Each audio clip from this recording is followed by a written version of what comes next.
1. Based on the type of drama tragic comedy you find. A. One example of drama from each types. You cannot choose the three types, but giving the example from each type is a must. Tragic, Titanic. Comedy, The Hangover. Tragic comedy, The Queen. B. Finding the example of drama from Elizabethan until the modern era. Mention the era of the drama, the playwright, and the synopsis from the drama. The Merchant of Venice by William Shakespeare, era Elizabethan. Synopsis. The fair, rich and virtuous Portia, the heiress of Belmont, has attracted the attention of many would-be suitors. Among these is the noble but penniless Bassanio, a Venetian gentleman.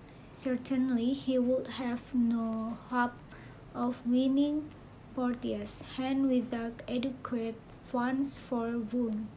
So he borrows 3,000 ducats from his merchant friend Antonio.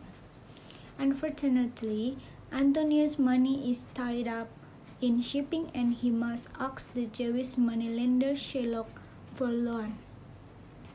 Shylock and Antonio are not on friendly terms since Antonio detests usury, and he would never have had anything to do with Shylock were it not for the financial need of his friend.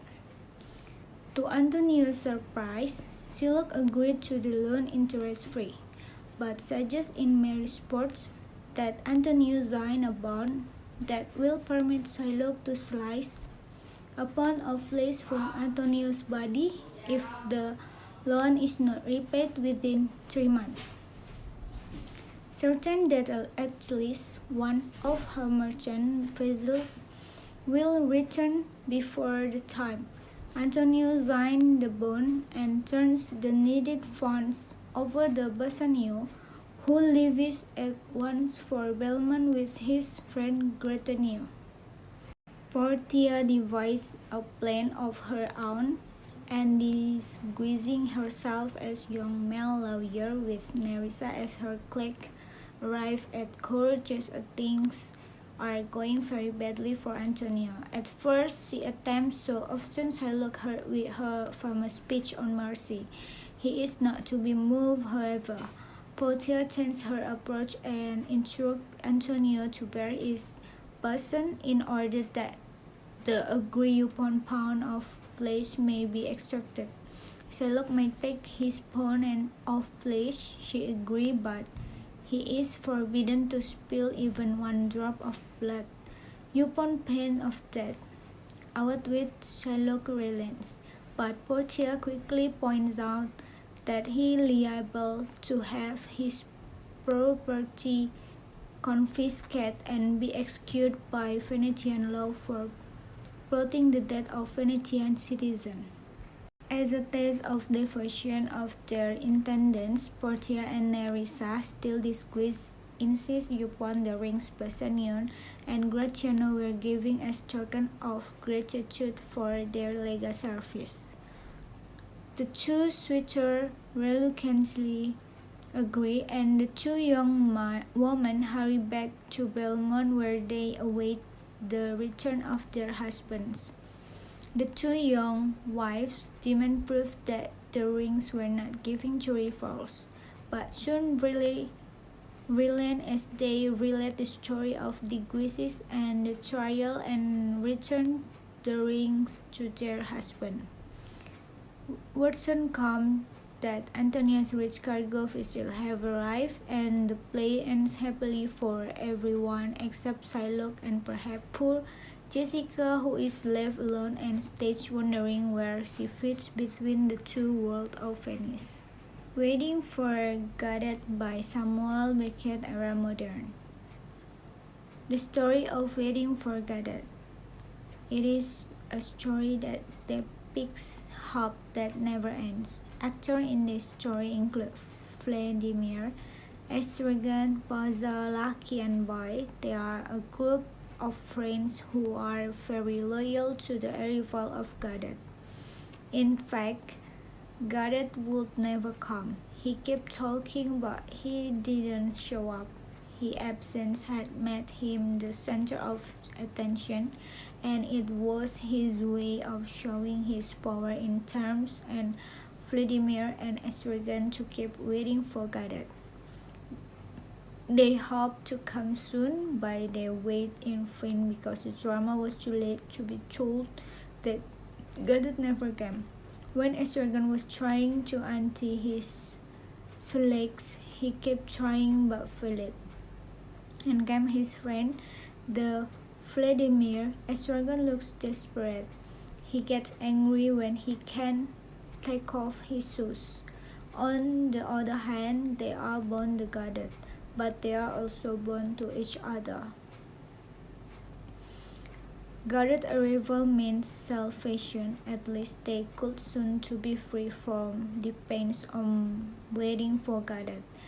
This reminds of the coming of Christ of returns in Christian teachings. They were in non-free situation as attachment await Gadot, a character who didn't come. They are not only bound by Gadot, but more than that their attachment is also visible in one particular place and is also in a state of concern. Vladimir's character is a character who is described as having a responsibility.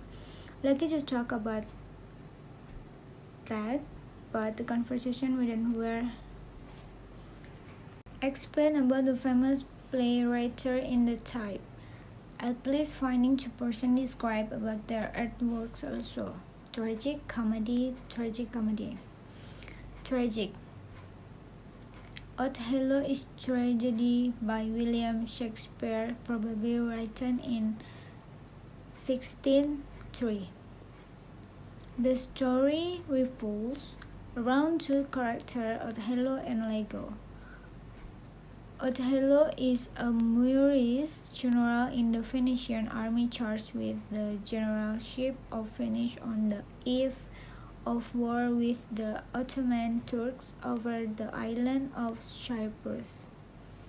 He has just married Desdemona, a beautiful and witty Venetian, much younger than himself, against the wishes of her father. Iago is Othello's jealous and bitter ensign, who maliciously stook his master's jealousy until the usually stoic. 3. Explain the characteristic, the history of the origin of tragic comedy. Tragic comedy, the characteristic. It is a dramatic work that is essentially theatrical that combines tragic and comic features. It usually stars commoners, hoodlums, or just character. Despite going through tragic situation, the outcome of the story is usually happy. Sometimes the presence of comic elements is used according to ironically highlight the tragic fate of the character. In its modern aspect, the tragic comedy has been associated with the drama of the absurd, that is, to which pose laughter as the only way out, tragic as it and meaningless. The origin and history. Tragic comedy, dramatic work incorporating both tragic and comic elements.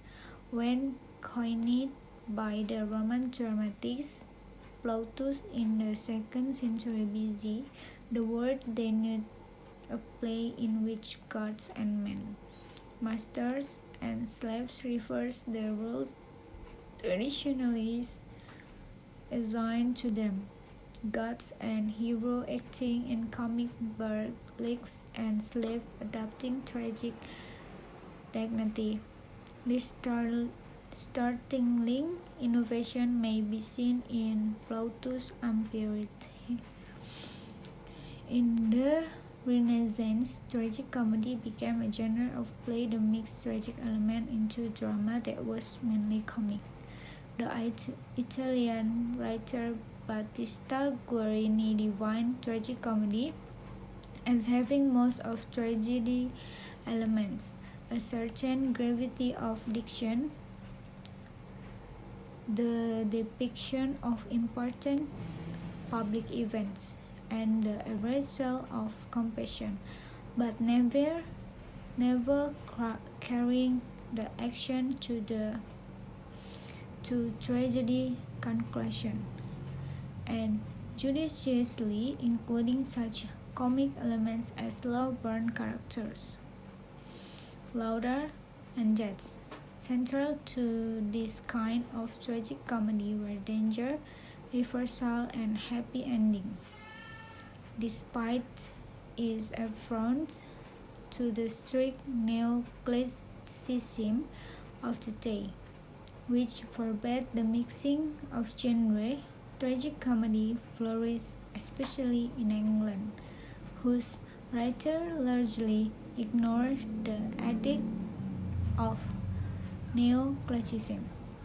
Comedy, the characteristic mistake, identity, and/or misconception, reason versus emotion, fate, and the fantastical idyllic settings, separation and reconciliation, happy endings.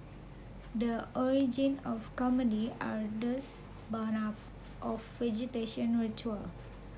Aristotle, in his Poetics, states that comedy originates in Phallic songs and that, like tragedy, it began in improvisation. So, tragedy involved by stages that can be traced. The progress of comedy passed unnoticed because it was not taken seriously. When tragedy and comedy arose, both wrote one or the other, according to their natural bent. Thus of the graver sort, who may previously have been inclined to celebrate the action of the great in epic poetry, turn to tragedy poets of lower type who had set forth the doings of the ignoble in invective, turn to comedy. The distinction is basic to the Aristotelian differentiation between tragedy and comedy. Tragedy imitates men who are better than the average, and comedy men who are worse. For centuries, efforts at defining comedy were to be along the lines set down by Aristotle, the view that tragedy deals with personages of high estate, and comedy deals with lowly types. The tragedy treats of matters of great public import, while comedy is concerned with the private affairs of mundane life, and that the character and events of tragedy are historic and so in some sense true, while at the humbler materials of comedy are but finite. Implicit too in Aristotle is the distinction in style deemed appropriate to the treatment of tragic and comic story, as long as there was at least the theoretical separation of comic and tragic styles, either genre cult or Ossetian story. In ancient Greece, comedy seems to have originated in songs or recitation apropos of fertility, festival of gatherings, or also in making fun at other people or stereotypes. In the Poetics, Aristotle states that comedy originated in Phallic ritual and festival of mirth. It is basically an imitation of the ridiculous, which is a species of the ugly. However, Aristotle thought that comedy is good things. It brings forth happiness, which for Aristotle is the ideal state, the final goal in any activity. He thus believed that We humans feel pleasure oftentimes by doing the wrong thing, but he doesn't not necessarily believe that comedy and humor is the wrong thing. It is also not true for Aristotle that a comedy must involve sexual humor to qualify as comedy. Tragedy, the characteristic. Aristotle defined tragedy according to 7 characteristics. First, it is a mimetic. 2. It is serious. 3. It tells a full story and appropriate length. 4. It contains rhythm and harmony. 5. Is performed rather than narrated. And 7. It arouses feelings of pity and fear and then purges these feelings through catharsis. The origin.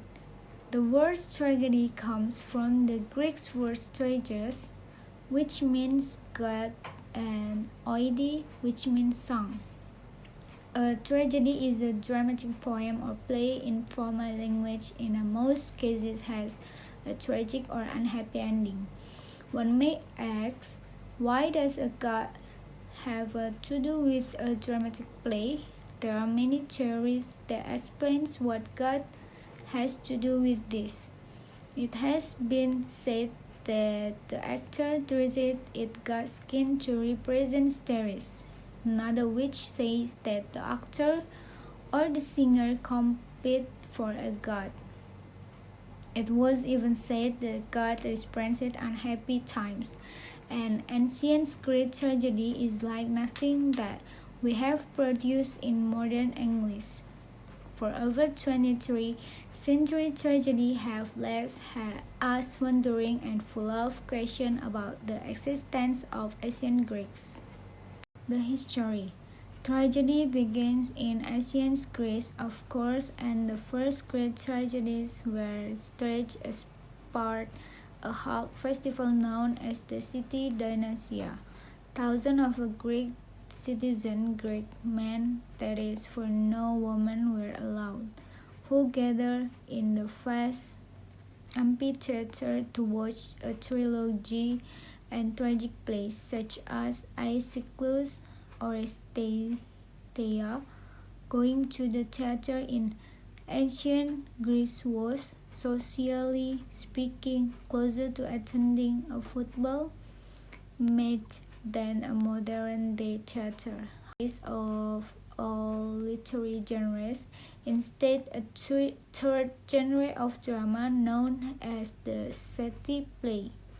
It's thought by some critics such as Oscar Burkett in his Story of the Theater to have been the first of all literary genres, from which comedy and tragedy both eventually developed.